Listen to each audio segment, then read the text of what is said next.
tugomba kwemera ko tugomba kwinjira mu bwami bw'Imana duciye mu makuba atari umutekano udahinduka. Martin Luther yaravuze ngo atsindishirizwa n'amasakaramentu agakiranuka sibyo. Anglikani bisobanura ngo abagatulika bo mu Bwongereza. Ihame ryose ry'abantu bavuga ngo twareretswe, iryo ryose iyo teboneka muri Bibiliya baje baryirengagiza. Senga everyday, gusenga buri munsi. Nusenga uzanesha, nunanigwa gusenga uzaneshwa. Senga kwihebura kandi reka kurira, yayindi yatura Lazaro bijyanyene. Reka kwihebura kandi reka kurira, yayindi yahumwa na Ana bijyanyene nijya.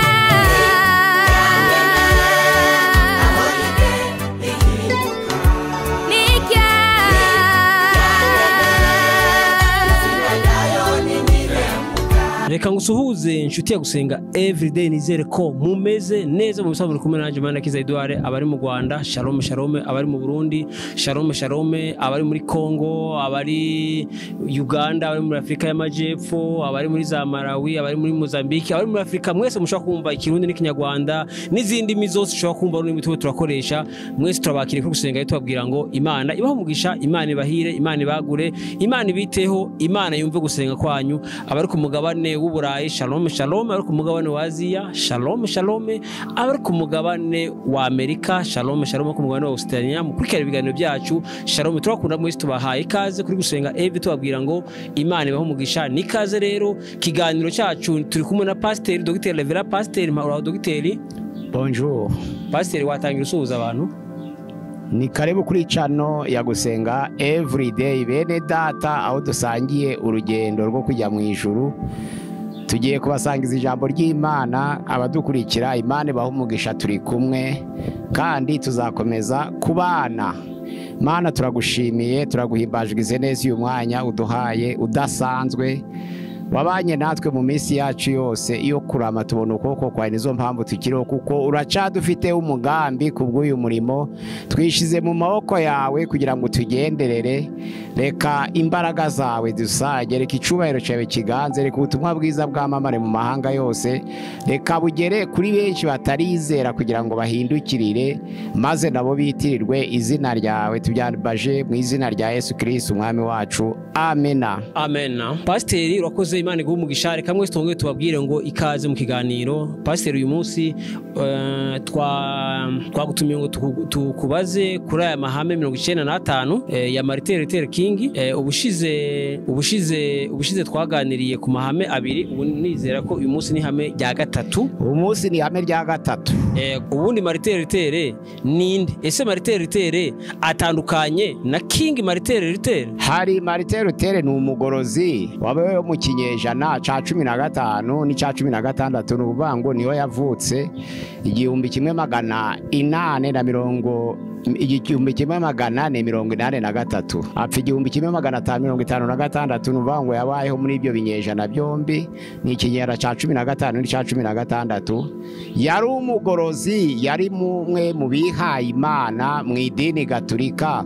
Niho yaje guhishurirwa ko ijambo ry'Imana ritakurikijwe nk'uko biri. Ni umugorozi. Uwo mugorozi yaje kuyandika aya mategeko yasohora 1517.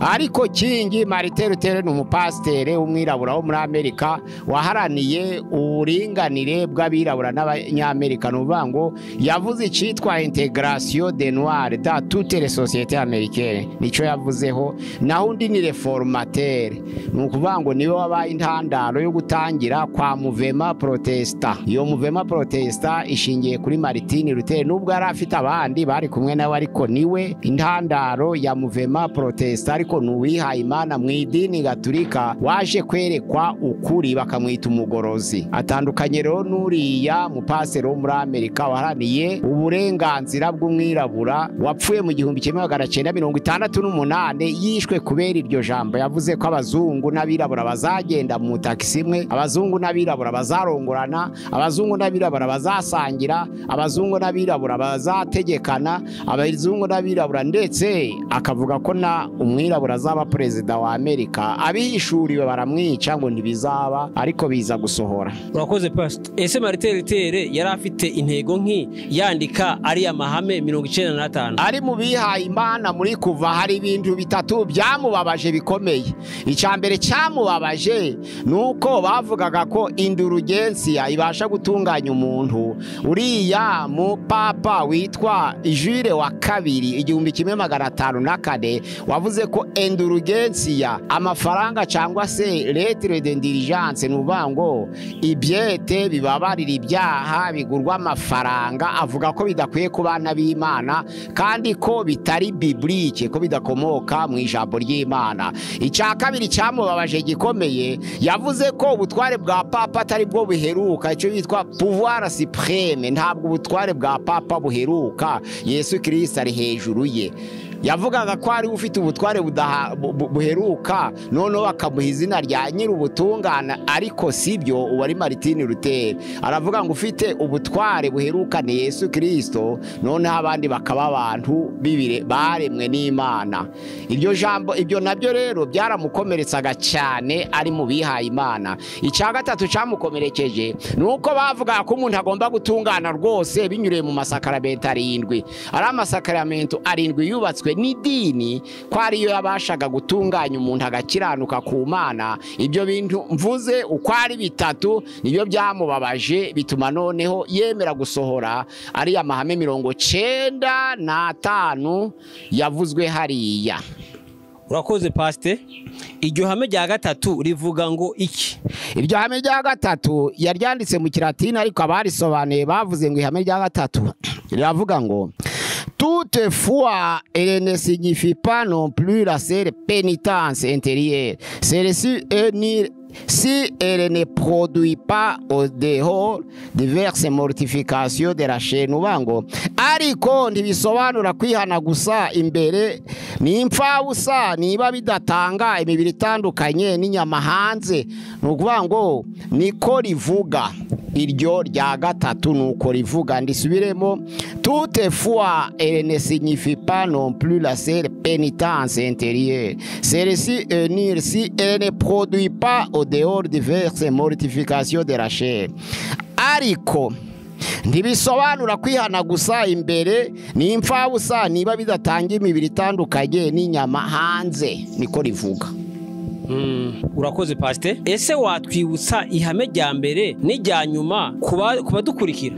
Ihame rya mbere ryavugaga ko fete pénitence. Iyo bavuga ngo fete pénitence, haravuga ngo notre Seigneur et Jésus Christ a voulu que toute la vie entière des fidèles fût une pénitence. Nubango bavuga ngo kwihana umwami Yesu n'umukiza ashaka kuvuga ko ubugingo bw'umuntu bwose bwihana. Muri Matayo 4:17 niho yagendeye. Naho irya nyuma rya 95 ziravuga ngo et ne doivent compter entre au ciel par des tribulations et non par une inaltérable sécurité. Nubango tugomba kwemera ko tugomba kwinjira mu bwami bw'Imana duciye mu makuba, atari umutekano udahinduka. Iri jambo yarisomye mu byakozwe n'intumwa igice ca 14:22. Irya mbere n'irya nyuma nayo ngayo. Urakoze pastor. None se nta bandi bantu bashigikiye ibitekerezo bya Marteritere? Amaze guhaguruka hari benshi bari barababaye cyane. Hari abagiye banicwa nka Husi, nka John Wycliffe, nka John husi abo bishwe kubera iki? Kubera batangiye kwamamaza ko hakwiriye kuba ibihinduka mu idini gatolika. Ariko abahagurukanye mu gihe ca Martin Luther ni abantu bane bakomeye. Hari uwitwa Melangito Filipo yari umudage, hari uwitwa Guillaume Farere yari umufaransa, hari uwitwa Zwingli Ulrich yari umusuwisi, hari n'uwitwa Calvé Jean yari umufaransa. Abo kwari bane nabo baza kumwunganira bahinduka abagorozi hamwe na Martin Luther. Ubwo baramufasha kuko ibitekerezo byari bimwe, nubwo baje gutandukana bagahushanya nyuma. Hakaba hamba Calviniste, hakaba bazwingiri bemeraga umubatizo wo mu gahanga, ariko aba bashigikiye igitekerezo ca Martin Luther. Uriya mufaransa witwa Guillaume Farere, uriya musuwisi witwa Zwingli Ulrich, uriya mudage witwa Filippo Melangito, nuriya mufaransa witwa Jean Calvé baramushigikira uko ari bane. Abo ari uwa gatanu wababanjirije bari bakomeye cyane, bazana noneho amavugurura ariyo yashe kwitwa amadini ya giprotestanti. Urakoze Pastor. Ngaho dusobanure iryo hame rya gatatu. Iryo hame rya gatatu riravuga ngo byaturutse mu bwicanyi bwabaye mu 1488 mu gihe ca Papa Innocent wa munane, mu gihe cy'umuntu witwa umwicanyi witwa Albert Cantano, aho abantu bapfuye ari ibihumbi 30 kuko badafite imyizerere ihwanye n'itorero ry'i Roma, baricwa. Noneho rero urebye intambara zera zabaye hagati y'igihumbi na 54 n'igihumbi na 305, ibyo bitwa za Croisade, nubango ni intambara zera, ibitero bikomeye. Abapapa bagabaga muri Palestine kugira ngo baje kubohoza ubutaka bwera babukure mu maboko y'Abisilamu. Habaye ubwicanyi bukomeye bwabaye mu gihe cy'imyaka 200. Noneho Martin Luther arabyitegereza, yandika ririya hame, niho yaje kurisobanura amagambo. Aravuga ngo kwicuza cyangwa se kwihana ntabwo ari bikorerwa inyuma gusa, ngo kuko iyo bivuye mu mutima wihana, ahubwo bitanga imirimo y'inyuma igaragara ikozwe n'ingingo z'umubiri. Bisobanura ngo iyo umuntu akijijwe, mbese imirimo yose ikorwa n'ingingo z'umubiri iba myiza, iratungana. Kuba noneho rero abantu baravuga ngo nduwiha Imana kandi nyiri ubutungane, none agakora intambara zera kugira ngo abahuze ubutaka bwera bwa Palestine bukure mu maboko y'Abisilamu, ari uko yisha abantu. Izo ntambara nazo ntizigere ku ndeko kuko ziri mu bwicanyi kandi zivuga Imana, ntabwo zarizo. Akurikije uwo mubare w'ibihumbi 30 mu gihe cya Albert Cantano, umwicanyi wari ukomeye, ibihumbi 30 byarishwe mu 1488 mu gihe cya Innocent wa munane nawe ari papa. Bakavuga ngo ibyo byose byakorerwaga mu itorero kuko bitavuye ku mitima itunganiye Imana. Hari abavuze ngo si ne produit pas au dehors diverses mortifications de la chair, imirimo ikozwe n'amaboko igomba gutungana ari uko itegetswe n'umutima utunganye. Nicyo yashaka kuvuga, niko iryo hame rya gatatu risobanura. Ukijijwe imirimo y'inyuma igaragaza gukizwa kwe. Nuvuga ngo tuzabarebera ku mbuto zawo. Niko na Yesu yabwiye abafarisayo n'abigishwa be, aravuga ngo muzabamenyera ku mbuto zabo. Ni Matayo 7 umurongo wa 20, ariko umurongo wa 22 na 23 haravuga ngo benshi bazambaza kuri urya munsi bati mwami mwami, ntitwahanuraga mu izina ryawe, ntitwirukanaga abadayimoni mu izina ryawe, ntitwakoraga ibitangaza bikomeye mu izina ryawe? Ngo nibwo nzabirirura ngo sinigeze kubamenya, mumva imbere mwankozi zibiwe. Ibikorerwa imbere byari bikwiriye gusohoka inyuma, bigakorwa n'ingingo z'umubiri, ariko bikaba imirimo myiza igahuza none n'umutima mwiza. Ntibibe nka rya jambo rivuga ngo uko atekereza mu mutima we si kwari, ngo nuwavuga ngo yagufungura ariko umutima we ntuhuje nawe. Oya, ahubwo umuntu agakora imirimo y'inyuma ihuje n'ibivuye mu mutima, kuko na Yesu yarabivuze muri Matayo 15 ku murongo waho turutse kuri 15 ku murongo waho wa 8 kugeza kuri 15 havuga ngo icinjira mu mubiri siyo canduza umuntu, ahubwo igisohoka mu kanwa kuko kiba gisohowe n'umutima ariko kigaca mu kanwa, ico nico canduza umuntu. Haravuga ngo ubusambanyi, ubwicanyi, ubujura, noneho ubugome bwose, ububeshi nibyo bituruka mu mutima, ibyo nibyo byanduza umuntu, ariko icinjira mu nzu munda mu kanwa kinyura mu nzira yaco kigasohoka uko cakabaye, ntabwo canduza umubiri w'umuntu. N'iryo jambo yashaka gukomantaho avuga iryo hame rya gatatu. Urakoze Pastor. None se amavugurura ya Martin harahuriye n'aya John Wesley? Haraho bihuriye hakomeye. Uko amavugurura ya Martin Luther yarayubatswe n'inkingi eshanu. Icambere yavuze kugakiza, icakabiri yavuze ku butware mu itorero, icagatatu yavuze ku ishusho y'itorero, icakane yavuze ku buzima bwa gikristo, icagatanu yavuze ku busaseridote. None icambere Martin Luther yaravuze ngo biriya byo kuvuga ngo umuntu atsindishirizwa n'amasakaramentu agakiranuka sibyo, ahubwo umuntu atsindishirizwa no kwizera kandi abihereye ubusa kubwo gucungurwa kubonerwa muri Yesu Kristo. Akigisha ibyo kwico kivuguruza ico, ni ukuvuga ngo idini ryaravuga ngo umuntu atsindishirizwa n'amasakaramentu, ariko itorero rya Kristo rikemera ko abantu batsindishirizwa no kwizera Kristo Yesu. Yanabivuze mu ntero yo kuvuga ngo c'est la foi sauve l'homme, les œuvres sont inutiles. Irya kabiri none ryo kuvuga ubutware, yavuze ko ubutware ari imihango bishingiye mu buyobozi bw'iryo torero, ariko Martin Luther aravuga ngo ubutware ni Bibiliya gusa, nibwo butware buheruka. Icagatatu kwishusho y'itorero yaravuze ngo ni amategeko y'itorero niyo shusho yaryo, ariko Martin Luther aravuga ngo muri Kristo ishusho y'itorero ni inzu y'umwuka. Irya kane noneho baravuga ngo ubuzima bwa gikristo ni imirimo myiza umuntu wese akoresheje imbaraga ze. Martin Luther aravuga toya, ubukristo ahubwo ni imbaraga, ni ukwizera ariko bikanyura mu mbaraga z'umwuka wera. Noneho ubusaseridote itorero ry'Iroma rikavuga ngo umuntu agomba kugera ku Mana ari uko anyuze ku musaseridote akamubera icambu cyo kumugeza ku Mana akabona cyemerwa. Martin Luther aravuga ngo kuko umwenda ukingirije ahera watabutsemo kabiri, kandi ihema ryemo akaba ari Kristo Yesu, kandi uwo mwenda watabukaga akaba ari umubiri wa Yesu. Umuntu wese ukijijwe yigerera kuri Yesu atanyuze ku undi muntu, niko yavuze. Ubwo rero umva ko ibyo nibyo yarashingiyeho Martin Luther. Aho bihuriye rero n'ibyayo John Wesley cyangwa Yohana Wesley, nahangaha we yarafite bibiri ashingiyeho.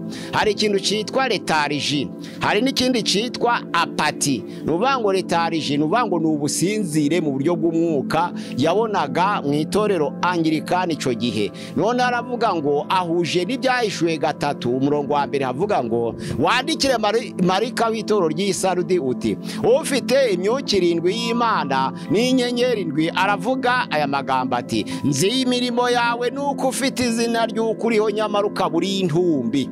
Nukuvuga ngo yitegereje imyizerere y'abagatulika bo mu Bwongereza, nukuvuga ngo Anglikani bisobanura ngo abagatulika bo mu Bwongereza. Arayitegereza asanga hari ugusinzira, abona ko bafite izina ry'uko bariho nyamara bakaba ari intumbi. John Wesley aravuga ngo agiye kuzana icitwa ububyutsi bwa Methodiste. Yavutse mu 1773 apfa 1901. None aza gufashwa n'uwitwa Whitefield George, afashwa n'uwitwa Charles Wesley nawe umwongereza ari mwene se, batangiza iyo muvema yitwa Reve Methodiste, ububyutse bw'aba Methodiste bwo gukangura ubukonje bwo mu bagatulika bo mu Bwongereza cyangwa se Abanglikani niko babitaga. Bari baranze izina rya ba Protestant, bo biyita abagatulika bo mu Bwongereza, nibo baje kuba Abanglikani. Ubwo bukonje ubwo businzire bwabo baraburwanya. Ikindi icitwa apati baburwanya kuko baburaga ubushake, ugasanga basa naho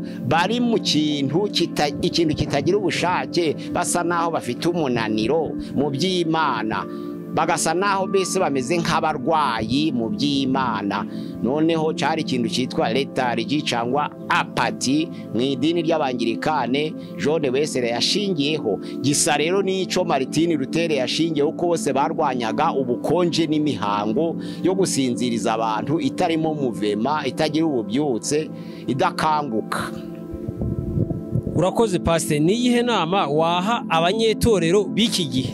Hari amabwiriza menshi, hakaba amahame menshi. Ico nababwira nuko ihame ryose ryubatswe n'abantu, ihame ryose ryatekerejwe n'abantu, ihame ryose ry'abantu bavuga ngo twareretswe. Iryo ryose iyo teboneka muri Bibiliya baje baryirengagiza, kuko ikintu kiri en dehors de la Bible ico gihe kishobora kuza atari co. Abakristo bagomba kwirengagiza rero bakagendera mu nzira z'umugorozi Martin Luther wirengagije ibintu byose biri mu mahame y'itoro ry'i Roma, avuga ngo ntabwo biri muri Bibiliya, ko Bibiliya niwe mutware wuzuye w'ukuri. Abo rero ihame ryose abizera b'iki gihe babona bahura naryo ni menshi, ni amahame ni menshi, amabwiriza ni menshi, bitare principe ni byinshi, ndetse harimo n'amategeko y'abantu. Na Yesu ubwe yarabivuze muri Matayo igice cya 15 umurongo waho wa 8, aravuga ngo ubu bwoko, yabwiraga abafarisayo, ubu bwoko bunshimisha iminwa gusa, ariko imitima yabo ikamba kure, kuko bansengera ubusa, inyigisho zabo ni amategeko y'abantu. Ibyo nibyo Yesu rero agenderaho, nibyo na Paulo yavugaga, nibyo na Matazeruse.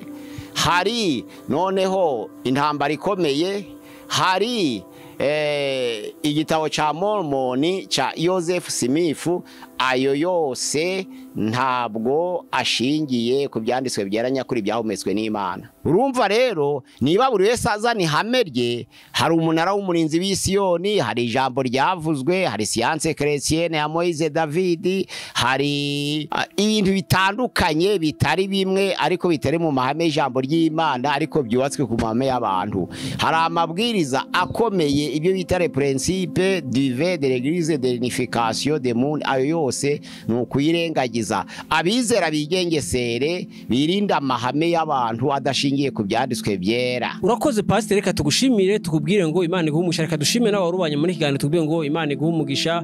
Reka dushimire umuntu uzufata ibiganiro byacu akabiheza inshuti, nawe Imana iguhumugisha. Reka dushimire umuntu wakaze subscribe, wakoze sabone, nawe Imana iguhumugisha. Nawe ushobora gukora ubwa mbere ukoze kugusenga everyday, tugusaba kanda subscribe, gukora sabone no kuza mufata ibyigisho byacu, muza mubihereza inshuti zacu, mudufashije kwamamaza ubutumwa bwizigana no butaha. Shalom shalom. Shalom. Base sinzi ko kindi wakongeraho. Kuri channel ya gusenga everyday, nimero ya WhatsApp ni 07 kubifuza kudukurikira 078 669 662 078 669 kuri channel ya gusenga everyday. Murakoze, Imana iduhana umugisha naho gutaha. Murakoze cyane. Shalom shalom. Shalom. Gusenga everyday, gusenga buri munsi.